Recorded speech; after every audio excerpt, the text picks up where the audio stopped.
ಆ ವ್ಯಾಕ್ಸಿನ್ ಮಾಡಬೇಕಾದ್ರೆ ನೀವು ಅದಕ್ಕಿಂತ ಮುಂಚೆ ನೀಟಾಗಿ ಎಲ್ಲ ವಾಟರರ್ಸ್ನ ಈ ಥರ ತೊಳೆದಿಡ್ಕೋಬೇಕಾಗುತ್ತೆ. ಯಾಕಂದರೆ 2 ವಾರ ತುಂಬಿದೆ, ಇವಾಗ ನಿಧಾನಕ್ಕೆ ನಾವು ಅದಕ್ಕೆ ಹೀಟಿನಿಂದ ಹೊರಗೆ ಬರೋದಕ್ಕೆ ಅಭ್ಯಾಸ ಮಾಡಿಸ್ಬೇಕಾಗುತ್ತೆ. IBD ವ್ಯಾಕ್ಸಿನ್ ಅನ್ನೋದು ಏನು ಅಂತ ಪ್ರಶ್ನೆ ಬರುತ್ತೆ. IBD ವ್ಯಾಕ್ಸಿನ್ ಅನ್ನೋದು ಇನ್ಫೆಕ್ಷಲ್ ಬರ್ಸಲ್ ಡಿಸೀಸ್ ಅಂತ ಹೇಳ್ತೀವಿ. IBD ವೈರಸ್ ಏನಾದರೂ ಬಂತು ಅಂದರೆ ಅದರ ಗುಣಲಕ್ಷಣಗಳು ಏನಾಗುತ್ತೆ ಅಂದರೆ ಮೇನ್ಲಿ ರೆಕ್ಕೆ ಗುಗ್ರು ಹಾಕೊಳ್ಳುತ್ತೆ, ಮತ್ತು ವೈಟಿಂದ ಗ್ರೀನ್ ಕಲರ್ ಇರುವಂತಹ ಡಯೇರಿಯಾ ಭೇದಿ ಮಾಡಿರುತ್ತೆ. ನಾನು ನಿಮಗೆ ಬ್ರೂಡಿಂಗ್ ಮ್ಯಾನೇಜ್ಮೆಂಟ್ ಅಂತ ಹೇಳಿದೆ. ಇವಾಗ ನೀವು ಏನು ಮಾಡ್ತಾ ಇರಬೇಕು ಅಂದರೆ ನಿಧಾನಕ್ಕೆ ದಿನಕ್ಕೆ ಒಂದು 2 ರಿಂದ 3 ಗಂಟೆ ಇಲ್ಲ 4 ರಿಂದ 5 ಗಂಟೆ ಅಷ್ಟು ಲೈಟ್ನ ಆಫ್ ಮಾಡಬೇಕಾಗುತ್ತೆ.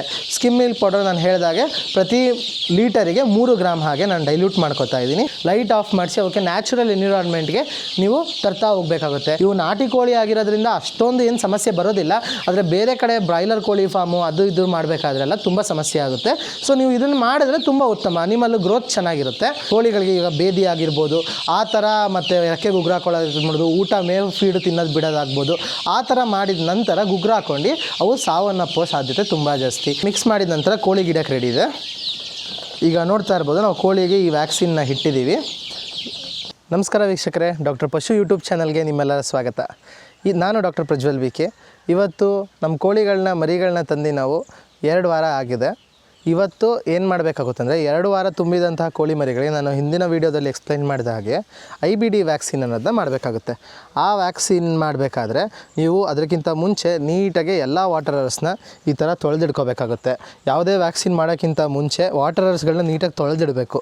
ಇಲ್ಲ ಅಂದರೆ ಏನಾಗುತ್ತೆ ಅಂದರೆ ವಾಟರಲ್ಲಿ ಗಲೀಜಿದ್ರೆ ಅಲ್ಲಿಗೆ ವ್ಯಾಕ್ಸಿನ್ ರಿಯಾಕ್ಟ್ ಆಗಿ ವ್ಯಾಕ್ಸಿನ್ದು ಎಫಿಕೆಸಿ ಅಂದರೆ ಅದು ವರ್ಕ್ ಆಗುವಂಥ ಕ್ಷಮತೆ ಏನಿರುತ್ತಲ್ಲ ಅದು ಕಮ್ಮಿ ಆಗುತ್ತೆ.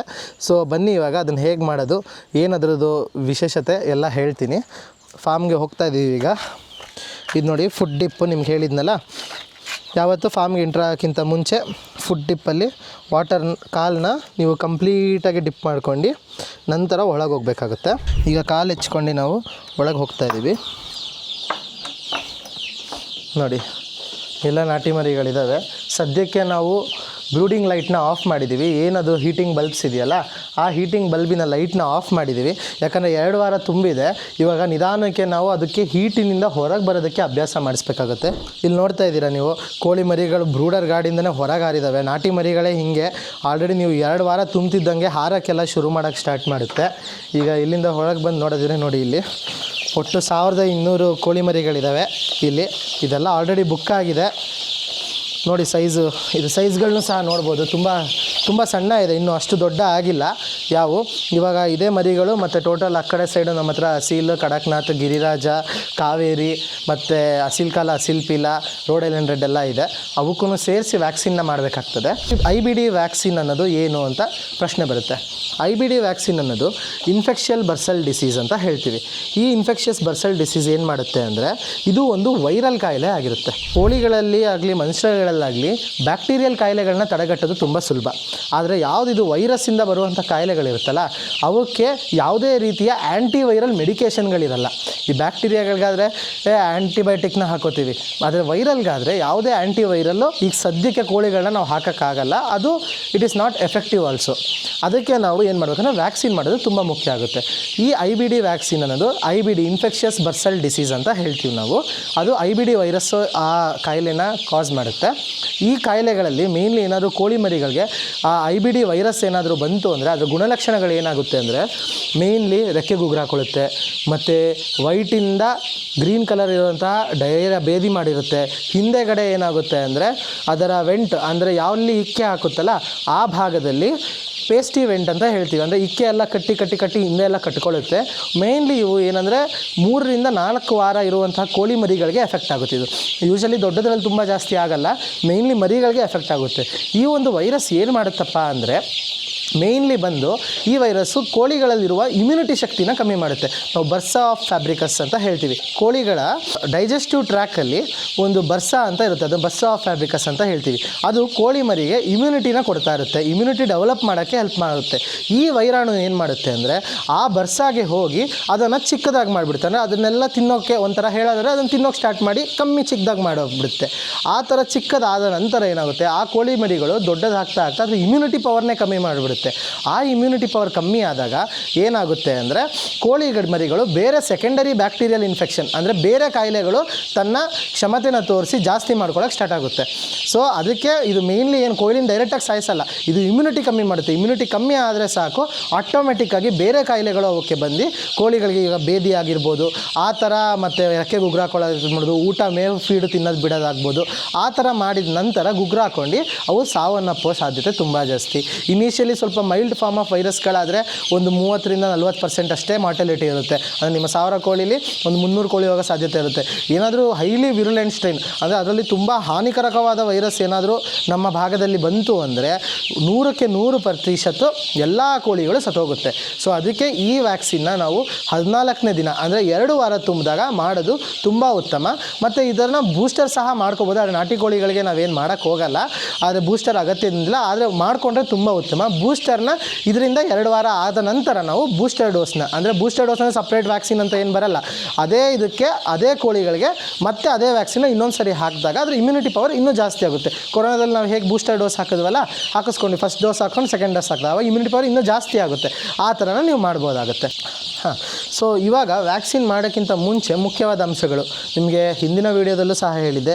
ಕೋಳಿ ಮರಿಗಳಿಗೆ ನೀವು ಫಸ್ಟು ನೀರುಗಳನ್ನ ಎತ್ತಿಡ್ಬೋದು. ಇಲ್ಲಿ ನೋಡ್ಬೋದು ನೀವು, ಇಲ್ಲಿ ನೋಡಿ ಎಲ್ಲ ನೀರುಗಳನ್ನ ಎತ್ತಿಟ್ಟಿದ್ದೀವಿ, ಯಾವುದು ನೀರುಗಳು ಕೊಟ್ಟಿಲ್ಲ. ಮತ್ತು ಖಾಲಿ ಹೊಟ್ಟೆಯಲ್ಲಿ ಬೆಳಗಿನ ಜಾವನೇ ಮಾಡಬೇಕಾಗುತ್ತೆ. ನೋಡಿ ಇಲ್ಲಿ ಯಾವುದು ಫೀಡ್ನ ನಾವು ಇಟ್ಟಿಲ್ಲ, ಮತ್ತು ನೀರೆಲ್ಲ ನೀಟಾಗಿ ಹೊರಗೆ ತೆಗೆದಿಟ್ಟು ಅದಕ್ಕೆ ದಾಹ ಕ್ರಿಯೇಟ್ ಆಗುವ ಹಾಗೆ ಮಾಡ್ತೀವಿ. ಅದಾದ ನಂತರ ನೀವು ವ್ಯಾಕ್ಸಿನ್ನ ಇಟ್ಟಾಗ ಏನಾಗುತ್ತೆ ಅಂದರೆ ಅವು ತಕ್ಷಣ ಬಂದು ಎಲ್ಲ ವ್ಯಾಕ್ಸಿನ್ನ ಕುಡಿಯುತ್ತೆ. ಆವಾಗ ಮಾತ್ರ ಅದು ಎಫೆಕ್ಟಿವ್. ಸೊ ಇವತ್ತಿನ ವೀಡಿಯೋದಲ್ಲಿ ನಾವು ನಿಮಗೆ IBD ವ್ಯಾಕ್ಸಿನ್ ಬಗ್ಗೆ ಹೇಳಿದ್ವಿ. ಈಗ ನೆಕ್ಸ್ಟ್ ನಾನು ತೋರಿಸ್ತೀನಿ ನಿಮಗೆ ಹೇಗೆ ಮಾಡೋದು ಅಂತ ವ್ಯಾಕ್ಸಿನ್ನ. ಮೇನ್ಲಿ ಏನಂದರೆ ಈ IBD ವ್ಯಾಕ್ಸಿನ್ನು ಸೇಮ್ ಅದೇ ಥರನೇ ಯಾವ ನಮ್ಮ F1 ಮತ್ತು B1 ಸ್ಟ್ರೈನ್ ಇತ್ತಲ್ಲ ಅದೇ ಥರ 100 ಡೋಸು, 200 ಡೋಸು, 500 ಡೋಸು ಮತ್ತು 1000 ಡೋಸಲ್ಲಿ ಬರುತ್ತೆ. ಇವಾಗ ನಾವು ಆ ವ್ಯಾಕ್ಸಿನ್ನ ಮೇನ್ಲಿ ಇದಕ್ಕೆ ಓರಲ್ ಕೊಟ್ಟರೆ ತುಂಬ ಒಳ್ಳೆಯದು. ಕಣ್ಣಿಗೆ ಮೂಗಿಗೆ ಅನ್ನೋಕ್ಕಿಂತ ಬಾಯೊಳಗೆ ಒಂದೊಂದೇ ಡ್ರಾಪ್ ಹಿಡಿದು ಬಾಯೊಳಗೆ ಹಾಕ್ಬೋದು. ಇವಾಗ ಇಷ್ಟೊಂದು ಕೋಳಿ ಮರಿ ಇರೋದ್ರಿಂದ ನಾವು ಡೈರೆಕ್ಟ್ ನೀರಿಗೆ ಹಾಕ್ತೀವಿ. ಇದೊಂದು ವೈರಸ್ಸಿನ ನ್ಯಾಚುರಲ್ ರೂಟ್ ಆಫ್ ಇನ್ಫೆಕ್ಷನ್ ಅಂದರೆ ನ್ಯಾಚುರಲಾಗಿ ಆ ಕಾಯಿಲೆ ಬರೋದೇ ಡೈಜೆಸ್ಟಿವ್ ಟ್ರ್ಯಾಕಿಂದ. ಅದಕ್ಕೆ ನಾವು ಇದನ್ನು ಓರಲಿ ಮಾಡೋದು ತುಂಬಾ ಉಚಿತವಾಗಿರುತ್ತೆ. ಈಗ ನಾವು ಇದಕ್ಕೆ ಹೆಂಗೆ ಓರಲ್ ಮಾಡೋದು ಅಂತ ತೋರಿಸ್ತೀವಿ. ಫಸ್ಟು ನಾವು ಇವಾಗ ಸ್ಕಿಮ್ ಮಿಲ್ಕ್ ಪೌಡರ್ನ ತಗೋತಾ ಇದ್ದೀವಿ. ಸ್ಕಿಮ್ ಮಿಲ್ಕ್ ಪೌಡರ್ ನಾನು ಹೇಳಿದಾಗೆ ಪ್ರತಿ ಲೀಟರಿಗೆ 3 ಗ್ರಾಮ್ ಹಾಗೆ ನಾನು ಡೈಲ್ಯೂಟ್ ಮಾಡ್ಕೊತಾ ಇದ್ದೀನಿ. ಇಲ್ಲಿ ನೋಡ್ತಾ ಇರ್ಬೋದು, ನಿಮ್ಗೆ ವೀಡಿಯೋದಲ್ಲಿ ಕಾಣಿಸ್ತಿದೆ. ಈಗ ಆ 3 ಗ್ರಾಮ್ 1 ಲೀಟರನ್ನಾಗಿ ಮಾಡ್ಕೊಂಡು ದೊಡ್ಡ ಬಕೆಟ್ ತೊಗೊಂಡಿದ್ದೀನಿ. ಅದಕ್ಕೆ ಅಂದಾಜು ಇದೊಂದು 20 ಲೀಟ್ರು 25 ಲೀಟ್ರ್ ಕ್ಯಾನ್ ಅಂತ ತೊಗೊಂಡ್ರೆ ನಾನು ಅಂದಾಜು 60-80 ಗ್ರಾಮ್ನ ಅದಕ್ಕೆ ಹಾಕ್ತಿದ್ದೀನಿ. ಸ್ವಲ್ಪ ಜಾಸ್ತಿ ಆದರೂ ಪರವಾಗಿಲ್ಲ, ಕಮ್ಮಿ ಆಗಬಾರ್ದು. ಈಗ 80 ಗ್ರಾಮ್ ಇದಕ್ಕೆ ಮಿಕ್ಸ್ ಮಾಡಿದ್ದೀನಿ ನಾನು. ಇದಕ್ಕೆ ಮಿಕ್ಸ್ ಮಾಡಿದ ನಂತರ ನಮ್ಮ ವೈರಲ್ ವ್ಯಾಕ್ಸಿನ್ನ ತಗೋತೀನಿ. ವೈರಲ್ ವ್ಯಾಕ್ಸಿನ್ನ ಡೈಲ್ಯೂಯೆಂಟ್ ಅಂತ ಬರುತ್ತೆ ಒಂದು, ಇನ್ನೊಂದು IBDದು ವ್ಯಾಕ್ಸಿನ್ ವಯಲ್ ಬರುತ್ತೆ. ಸಿರಿಂಜಿಂದ ನಿಧಾನಕ್ಕೆ ತಗೊಂಡು ಅದನ್ನು ವ್ಯಾಕ್ಸಿನ್ಗೆ ನಾನು ಮಿಕ್ಸ್ ಮಾಡ್ತಿದ್ದೀನಿ. ನಂತರ ಈಗ ವ್ಯಾಕ್ಸಿನ್ ವಯಲ್ನ ನಾನು ಹಿಡ್ಕೊಂಡೆ, ಅದನ್ನು ತೆಗೆದು ವಾಪಸ್ಸು ಡೈಲ್ಯೂಯೆಂಟ್ಗೆ ಹಾಕಿ ಜಂಟಲಾಗಿ ನಾನು ರೋಲ್ ಮಾಡ್ತಾಯಿದ್ದೀನಿ. ಈಗ ನಮ್ಮಲ್ಲಿ 1000 ಡೋಸಿನ IBD ವೈರಸ್ಸಿನ ವ್ಯಾಕ್ಸಿನ್ ರೆಡಿ ಇದೆ. ಈ ಡೈಲ್ಯೂಯೆಂಟ್ ಏನು ಹಿಡಿದಿದ್ದೀನಲ್ಲ ಇದನ್ನು ನಾನು ಇವಾಗ ಕುಡಿಯೋ ನೀರಿಗೆ ನಾವೇನು ಅದಕ್ಕೆ ಸ್ಕಿಮ್ ಮಿಲ್ಕ್ ಪೌಡರ್ನ ಮಿಕ್ಸ್ ಮಾಡಿದ್ದೀವಲ್ಲ ಆ ಮಿಲ್ಕ್ ಪೌಡರ್ಗೆ ನಾನು ಮಿಕ್ಸ್ ಮಾಡ್ತಾಯಿದ್ದೀನಿ. ಈಗ ಇದು ಮಿಕ್ಸ್ ಮಾಡಿದ ನಂತರ ಕೋಳಿ ಗಿಡಕ್ಕೆ ರೆಡಿ ಇದೆ. ಈಗ ನೋಡ್ತಾ ಇರ್ಬೋದು, ನಾವು ಕೋಳಿಗೆ ಈ ವ್ಯಾಕ್ಸಿನ್ನ ಇಟ್ಟಿದ್ದೀವಿ. ಎಲ್ಲ ಕೋಳಿಗಳು ಒಂದೊಂದಾಗಿ ಕುಡಿತಾ ಇದ್ದಾವೆ. ಈ 2 ವಾರ ಕೋಳಿ ಮರಿಗಳು ಆಗ್ತಾ ಇದ್ದಂಗೆ ನಾನು ನಿಮಗೆ ಬ್ರೂಡಿಂಗ್ ಮ್ಯಾನೇಜ್ಮೆಂಟ್ ಅಂತ ಹೇಳಿದೆ. ಇವಾಗ ನೀವು ಏನು ಮಾಡ್ತಾ ಇರಬೇಕು ಅಂದರೆ ನಿಧಾನಕ್ಕೆ ದಿನಕ್ಕೆ ಒಂದು 2-3 ಗಂಟೆ ಇಲ್ಲ 4-5 ಗಂಟೆ ಅಷ್ಟು ಲೈಟ್ನ ಆಫ್ ಮಾಡಬೇಕಾಗುತ್ತೆ. ಲೈಟ್ ಆಫ್ ಮಾಡಿಸಿ ಅವಕ್ಕೆ ನ್ಯಾಚುರಲ್ ಎನ್ವಿರಾನ್ಮೆಂಟ್ಗೆ ನೀವು ತರ್ತಾ ಹೋಗಬೇಕಾಗುತ್ತೆ. ಮತ್ತು ಟೆಂಪ್ರೇಚರು ಹೇಳಿದ್ದೆ ನಾನು ನಿಮಗೆ ಲಾಸ್ಟ್ ವೀಡಿಯೋದಲ್ಲಿ. ಫಸ್ಟ್ ವೀಕಲ್ಲಿ ಎಷ್ಟಿರಬೇಕು ಅಂತ ಹೇಳಿದ್ದೆ ಅಂದರೆ ನಿಮಗೆ ಏನೇ ಇಲ್ಲ 95ಇಂದ 90 ಡಿಗ್ರಿ ಫ್ಯಾರನ್ಹೀಟ್ ಗಂಟೆ ಇರಬೇಕು. ನೆಕ್ಸ್ಟು ಅದಾದಮೇಲೆ ಫಸ್ಟ್ ವೀಕಿಂದ ಸೆಕೆಂಡ್ ವೀಕ್ವರೆಗೂ ಬಂತು ಅಂದಾಗ ನೀವು ಇನ್ನೂ 5 ಡಿಗ್ರಿ ಕಮ್ಮಿ ಮಾಡಬೇಕಾಗುತ್ತೆ. 85ಇಂದ 90 ಡಿಗ್ರಿ ಕರಬೇಕು.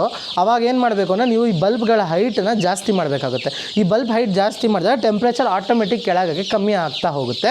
ಸೊ ಹಾಗೆ ನಿಧಾನಕ್ಕೆ ವಾರ ಬೈ ವಾರ ಟೆಂಪ್ರೇಚರ್ನ ತಣ್ಣಗೆ ಮಾಡಬೇಕಂತೆ. ಅಂದರೆ ಒಂದೇ ಸರಿ ಹೀಟಿನಿಂದ ಸಡನ್ನಾಗಿ ಕಮ್ಮಿ ತರಬಾರ್ದು, ನಿಧಾನಕ್ಕೆ ಹೀಟ್ನ ಕಮ್ಮಿ ಮಾಡ್ತಾ ಬರಬೇಕಾಗುತ್ತೆ. ಇವು ನಾಟಿ ಕೋಳಿ ಆಗಿರೋದ್ರಿಂದ ಅಷ್ಟೊಂದು ಏನು ಸಮಸ್ಯೆ ಬರೋದಿಲ್ಲ. ಆದರೆ ಬೇರೆ ಕಡೆ ಬ್ರಾಯ್ಲರ್ ಕೋಳಿ ಫಾರ್ಮು ಅದು ಇದು ಮಾಡಬೇಕಾದ್ರೆಲ್ಲ ತುಂಬ ಸಮಸ್ಯೆ ಆಗುತ್ತೆ. ಸೊ ನೀವು ಇದನ್ನು ಮಾಡಿ ಮಾಡಿದ್ರೆ ತುಂಬ ಉತ್ತಮ, ಅನಿಮಲ್ ಗ್ರೋತ್ ಚೆನ್ನಾಗಿರುತ್ತೆ. ಮತ್ತು ಇನ್ನೊಂದು ಏನಂದರೆ ಮೇಯ್ನ್ಲಿ ಫೀಡಿಂದು ನಾನು ಹಿಂದಿನ ವೀಡಿಯೋದಲ್ಲಿ ಹೇಳಿದ್ದೆ, ಆಲ್ರೆಡಿ ನೀವು ಫಸ್ಟ್ ವೀಕ್ ತುಂಬ ಆದಮೇಲೆ ನಂತರ ನೀವು 20% ಅಕ್ಕಿನ ಮಿಕ್ಸ್ ಮಾಡ್ಬೋದು ಅಂತ. ಅಕ್ಕಿ ನುಚ್ಚನ್ನು ನೀವು ಕಮರ್ಷಿಯಲ್ ಬ್ರಾಯ್ಲರ್ದು ಸ್ಟಾರ್ಟರ್ ಅಥವಾ ಪ್ರೀ ಸ್ಟಾರ್ಟರ್ ಫುಡ್ಗೆ ಮಿಕ್ಸ್ ಮಾಡ್ಬೋದು. ಈಗ ನಮ್ಮ ಕೋಳಿಗಳಿಗೆ 2 ವಾರ ತುಂಬ ಆಗಿದೆ. ಇದರ ನಂತರ ಏನು ಮಾಡ್ತೀವಿ ಅಂದರೆ ನಾವು ಒಂದು 40% ನಾವು ಕಮರ್ಷಿಯಲ್ ಫುಡ್ಗೆ ನಾನು ಅಕ್ಕಿನ ಮಿಕ್ಸ್ ಮಾಡ್ತೀನಿ. ಆಮೇಲೆ ಅದಕ್ಕೆ ಒಂದು 20% ನಮ್ಮ ಜೋಳ ಮಿಕ್ಸ್ ಮಾಡ್ತೀನಿ. ಜೋಳನ ನುಚ್ಚೊಡ್ದು ಅದನ್ನು ಮಿಕ್ಸ್ ಮಾಡಿ ಹಾಕ್ತೀನಿ. ಆವಾಗ ಫೀಡ್ ಕಾಸ್ಟ್ ಕಮ್ಮಿ ಆಗುತ್ತೆ ಮತ್ತು ಕೋಳಿಗಳಿಗೆ ನಮಗೆ ಮ್ಯಾನೇಜ್ಮೆಂಟು ಈಸಿ ಆಗುತ್ತೆ. ಸೊ ನೀವು ಇದನ್ನು ಮಾಡಬೇಕಾಗುತ್ತೆ. ನೋಡಿದ್ರಲ್ಲ ವೀಕ್ಷಕರೇ, ಇವತ್ತಿನ ವಿಡಿಯೋದಲ್ಲಿ ನಾವು ಕೋಳಿ ಮರಿಗೆ IBD ವ್ಯಾಕ್ಸಿನ್ನ ಯಾಕೆ ಮಾಡಬೇಕು, ಆ ಕಾಯಿಲೆ ಬಂದರೆ ಅದರ ಗುಣಲಕ್ಷಣಗಳೇನು ಅನ್ನೋದ್ರ ಬಗ್ಗೆ ಇನ್ಫಾರ್ಮೇಷನ್ನ ಕೊಟ್ಟಿದ್ದೀವಿ. ನಿಮಗೇನಾದರೂ ಈ ಕಂಟೆಂಟ್ ಇಷ್ಟ ಆಗಿದರೆ ನಮ್ಮ ಚಾನಲ್ನ ಸಬ್ಸ್ಕ್ರೈಬ್ ಮಾಡಿ, ಲೈಕ್ ಮಾಡಿ ಮತ್ತು ಶೇರ್ ಮಾಡಿ. ಧನ್ಯವಾದಗಳು.